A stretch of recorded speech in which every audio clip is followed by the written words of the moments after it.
Hello बच्चों, कैसे हो आप सब?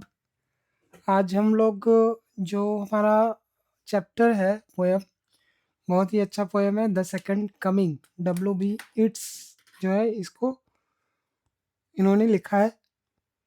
और आज हम लोग इसका MCQ क्वेश्चन करेंगे, तो आप लोग भी इसको अच्छे से कीजिए, अच्छे से प्रिपेयर कीजिए अपने आप को, ताकि एग्ज़ाम में अच्छे से आपका क्वेश्चन आंसर हो पाए। और ज़्यादा से ज़्यादा आप लोग प्रैक्टिस कीजिए और चैप्टर को डीपली पढ़िए, तभी जाके शॉर्ट क्वेश्चन जो है आपसे बनेगा। तो चलिए, एक चीज़ और मैं बता देता हूँ, वीडियो को शेयर मत कीजिएगा, खुद ही पढ़िएगा। क्योंकि मैं बोलता हूँ शेयर करने के लिए, आप लोग करते नहीं हैं, खुद ही पढ़ते हैं। तो इसलिए मैं बोल रहा हूँ कि खुद ही पढ़िएगा और थोड़ा ज़्यादा नंबर लाइएगा, ठीक है? चलिए हम लोग आते हैं पहला क्वेश्चन, और इस चैप्टर का हम लोग देखते हैं। Who is the poet of the second coming? तो इसका जो है वो सब कोई जानता है, W. B. इस्ट। उसके बाद in what year was the second coming written? अब जो है ये कौन से ईयर में जो है ये लिखा गया था, ठीक है? तो अभी हम लोग आंसर करेंगे।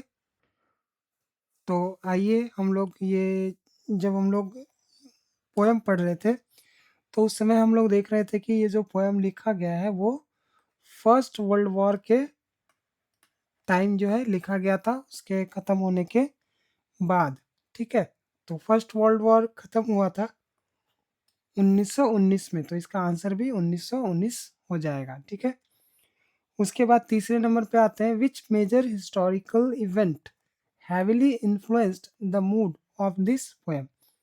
ये जो पोएम है उसका मूड पर जो है किसका असर पड़ा था, किस हिस्टोरिकल इवेंट का असर पड़ा था? तो पहला ऑप्शन दे रहा है कि वर्ल्ड वॉर टू। तो ये वर्ल्ड वॉर टू हुआ था 1942 के आसपास शुरू हुआ था, तो वो नहीं होगा। द फ्रेंच रिवॉल्यूशन, ये भी नहीं होगा। वर्ल्ड वॉर वन, ठीक है? ये जो वर्ल्ड वॉर वन हुआ था उसकी भयानक स्थिति को देखकर पोएट ने इस पोएम की रचना की थी। उसके बाद अगला क्वेश्चन है, what other historical event was ईस्ट reacting to in this poem? इसका अर्थ क्या बोल रहा है? What other historical event was ईस्ट reacting to in this poem, मतलब इस पोएम में और भी क्या हिस्टोरिकल इवेंट जो है उन्होंने दर्शाया है? Russian revolution, the industrial revolution,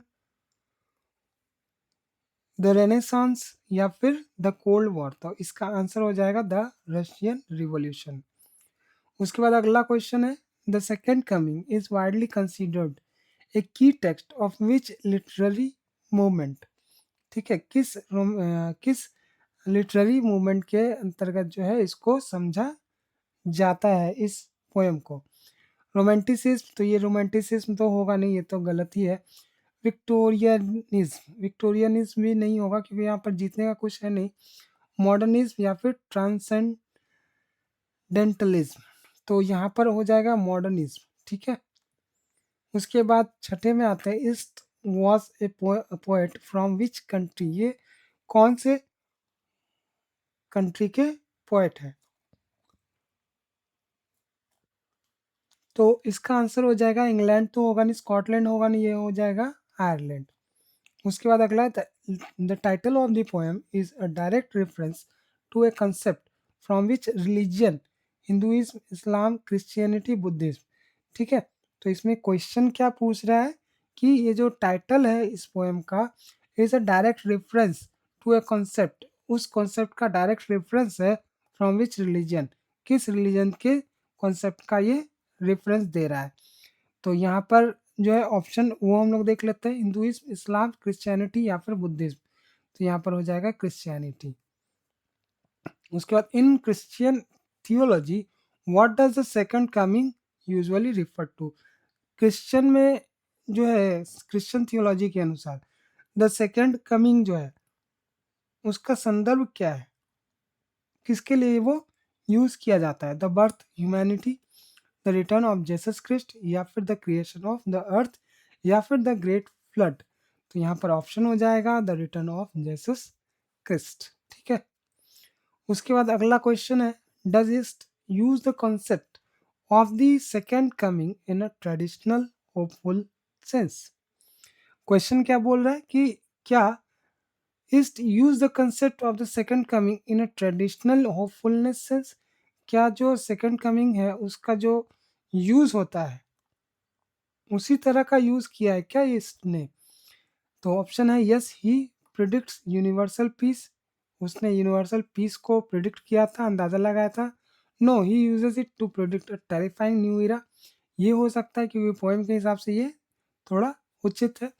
he is unsure, वो श्योर नहीं है, या फिर ही इग्नोर्स द कंसेप्ट इंटायरली। तो ऑप्शन नंबर बी जो है वो करेक्ट होगा कि वो क्या बोल रहा है, he uses it to predict a terrifying new era. जो नया जो युग आने वाला है वो बहुत ही ज़्यादा टेरर से भरा हुआ है। What is philosophical theory of history called which is central to the poem? यहाँ पे क्वेश्चन क्या बोल रहा है कि what is east philosophical theory. East का फिलोसॉफिकल थ्योरी क्या था? हिस्ट्री, हिस्ट्री का कॉल्ड जो बोला जाता था which is central of the poem, जो कि पोएम का सेंटर है। ठीक है, तो द मैट्रिक्स, द स्पायरल, या फिर द जायर, या फिर द पेंडुलम। तो हम लोग देखते हैं कि गोल गोल घूमने का एक दृश्य दिखाया जाता है पोएम के अनुसार। ठीक है, तो जायर ही होगा इसका आंसर। उसके बाद अगला 11 नंबर क्वेश्चन देखते हैं। What is the opening image of the poem. Poem में ओपनिंग इमेज क्या है? Rising sun, a falcon flying in a widening circle. यही होगा ऑप्शन, क्योंकि चैप्टर के हिसाब से यही है। उसके बाद और ऊपर से क्या है, यहाँ पर ओपनिंग इमेज बोल रहा है। ठीक है, अगला क्वेश्चन है व्हाट वर्ड डस ईस्ट use to describe the spiral motion in the first line. Spiral motion जो है उसको डिस्क्राइब करने के लिए ईस्ट क्या यूज करते हैं? ठीक है, स्पाइनिंग, टर्निंग, ट्विस्टिंग, या फिर वर्ल्डिंग। टर्निंग हो जाएगा। ठीक है, क्योंकि जब हम लोग पोएम का पहला ही लाइन पढ़ेंगे तो उसमें टर्निंग का वर्ड यूज किया गया है। उसके बाद है what is a gyre in the context of its poetry. Gyre का मतलब क्या है? ठीक है, पोएम के हिसाब से जो है जायर का मतलब क्या है? A type of bird, a cone like spiral of history, a weapon, a holy artifact. ठीक है, यहाँ पर हो जाएगा cone like spiral of history. ठीक है, कोन लाइक मतलब हम लोग जो खाते हैं कोन, जो आइसक्रीम देखिएगा एक कोन टाइप का रहेगा ऐसे करके। ठीक है, ऐसे हम लोग आइसक्रीम खाते हैं, उसको बोलते हैं कोन टाइप का। ठीक है, कोन का आकार। Complete the line, the Falcon can not here the Faulkner. ये तो हम लोग को पहले से पता है, पोएम पढ़ते ही याद हो जाएगा। Symbolically what does the Falcon represent. Falcon जो है क्या रिप्रेजेंट करता है? ठीक है, तो यहाँ पर ऑप्शन हो जाएगा ह्यूमैनिटी और सोसाइटी। ठीक है, symbolically what does the Faulkner represent. Faulkner क्या मतलब रिप्रेजेंट करता है? तो यहाँ पर कंट्रोल, ऑर्डर और ए हायर पावर, या फिर द गवर्नमेंट, द डेविल, या फिर द वर्किंग क्लास। तो यहाँ पर ऑप्शन ए हो जाएगा करेक्ट, कंट्रोल, ऑर्डर और ए हायर पावर। उसके बाद 17 में आता है complete the line, things fall apart the centre cannot not. यहाँ पर होल्ड होगा, स्टैंड होगा, या फिर रिमेन होगा, या फिर स्टे होगा। तो यहाँ पर ध्यान रखिएगा कि पोएम कभी भी पढ़ेंगे तो अच्छे से पढ़ेंगे। यहाँ पर ऑप्शन हो जाएगा A, hold. What does the centre cannot hold होल्ड इम्प्लाई। इसके कहने का अर्थ क्या है कि सेंटर आप इसको रोक नहीं सकता, पकड़ कर नहीं रख सकता। इसका अर्थ क्या है? ग्रेविटी इज फॉलिंग, फेलिंग, कि ग्रेविटी जो है फेल हो रहा है। Traditional order and values are collapsing, कि ट्रेडिशनल ऑर्डर और वैल्यूज जो है खत्म होता जा रहा है। बिल्डिंग इज फॉलिंग, बिल्डिंग गिरता जा रहा है। The government is strong, government जो है स्ट्रॉन्ग है। तो यहाँ पर ऑप्शन नंबर बी जो है करेक्ट होगा। उसके बाद अगला है what is loosed upon the world. Mere anarchy, great peace, holy angels, wild animals. तो जब हम लोग पोएम पढ़ेंगे सभी जानते हैं मेयर एनार्की। ठीक है, what adjective describe the tied in the first stanza. Dark and heavy, blood deemed, ranging and wild, काम एंड क्लियर। तो यहाँ पर 20 का हो जाएगा ब्लड डीम्ड, खून से सना हुआ जो है वो था। ठीक है, उसके बाद अगला 21 में आते हैं, what does the blood dimmed tide symbolize. ये ब्लड डिम्ड टाइड जो है क्या संकेत देता है, किस चीज का ये संकेत है, ठीक है। तो इसका हो जाएगा ब्यूटीफुल सनसेट या फिर मैसिव ब्लडशेड एंड वायलेंस। ये हो सकता है the changing off season a natural flood. तो यहाँ पर ऑप्शन नंबर बी जो है करेक्ट है, मैसिव ब्लडशेड एंड वायलेंस। उसके बाद 22 में आते हैं, what is drowned everywhere according to the poem. Poem में हर जगह क्या डूब रहा है, the ceremony of innocence, innocence डूब रहा है। तो होप्स ऑफ मैन, मैन का आशा जो है वो डूब रहा है। The cries of the poor, मतलब गरीबों की जो है, गरीबों का रोना जो है फैल रहा है हर जगह। द लाइट ऑफ द सन, ठीक है। तो यहाँ पर ऑप्शन नंबर हम लोग सभी जानते हैं, द सेरेमनी ऑफ इनोसेंस। उसके बाद अगला है, what does the ceremony of innocence refers to. Ceremony of innocence क्या रिफर करता है, वेडिंग, वेडिंग तो होगा नहीं, जो चैप्टर हमने पढ़ा है। Traditional rituals that bring order and purity, जो ऑर्डर और प्योरिटी लाता है वैसा ट्रेडिशनल रिचुअल, या फिर बैप्टिज्म, या फिर ए कोर्ट ट्रायल, ठीक है।